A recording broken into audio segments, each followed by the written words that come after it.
কি রে টনি, একটু আগেই তো আমার সাথে জুম্মার নামাজ পড়ে বাড়ি গেল, এখন আবার শার্ট প্যান্ট পিন দেয় কই যাচ্ছে? কই যাচ্ছিস? ওরে কথা কর, এখন সময় নেই। কেন, কারোর কোনো বিপদ টিপদ হয়েছে নাকি? আরে না, তুই সৎ দিন এখন। আরে যাচ্ছিস কই? কই যা? ও একটু পৌর পার্কে যাচ্ছি, একজন আসছে যে দেখা করতি।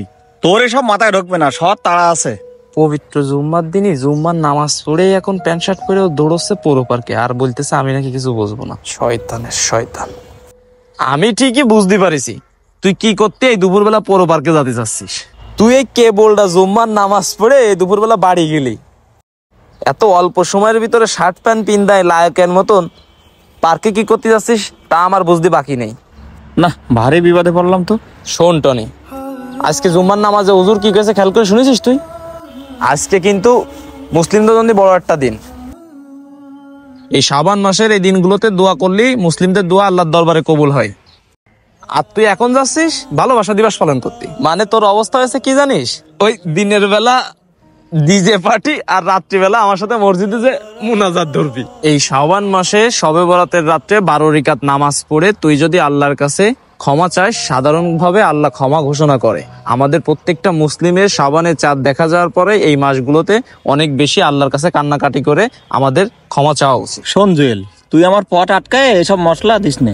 আর তুই যে আমারে জ্ঞান দিচ্ছিস, আজকে শবে বরাত, আজকে কি করা লাগবে ওটা আমি জানি। তুই যে নামাজ নিয়ে এতগুলো কথা বললি, আল্লাহ এই রাত্রে তাদেরকে একমাত্র মাফ করবেন যাদের মনে কোনো হিংসা নেই, যাদের ভাই ভাইয়ের সম্পর্ক ভালো, যারা সুদ ও জিনা করে না, তাদেরকে আল্লাহ চাইলে ক্ষমা করে দিতে পারেন।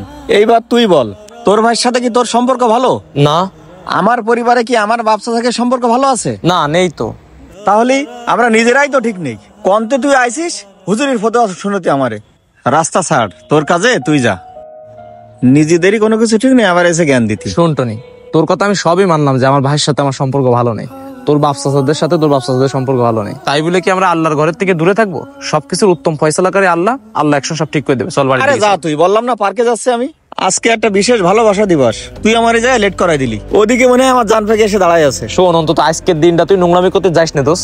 আরে নোংরামের কি দেখলি? ভালোবাসা দিবসে ভালোবাসার মানুষের সাথে একটু দেখা করতে যাচ্ছি, আর তুই দাঁড়ান করায় যে জ্ঞানটা দিলি, আমার বাপও মনে হয় আমার এত গান কোনো সময় দিইনি।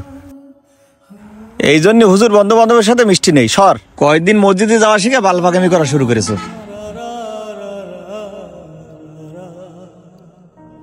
যেখানে স্বয়ং আল্লাহই বলে দিয়েছেন যে আত্মীয়তার সম্পর্ক ছিন্নকারী কখনোই জান্নাতে যাবেন না। ভাই হয়ে ভাইয়ের সাথে সম্পর্ক না রাখলে তার কোনো ইবাদতই কবুল হবে। তাহলে আপনি কিভাবে আশা করেন সিজদায় যেয়ে মাথা ঠুকলে আল্লাহ আপনাকে সাধারণ ক্ষমা ঘোষণা করবেন? তাই আমি আমার সকল ভিউয়ার্সদের কাছে অনুরোধ করছি, আপনাদের ক্ষেত্রে এমনটা হয়ে থাকলে আজই ভুলটা শুধরে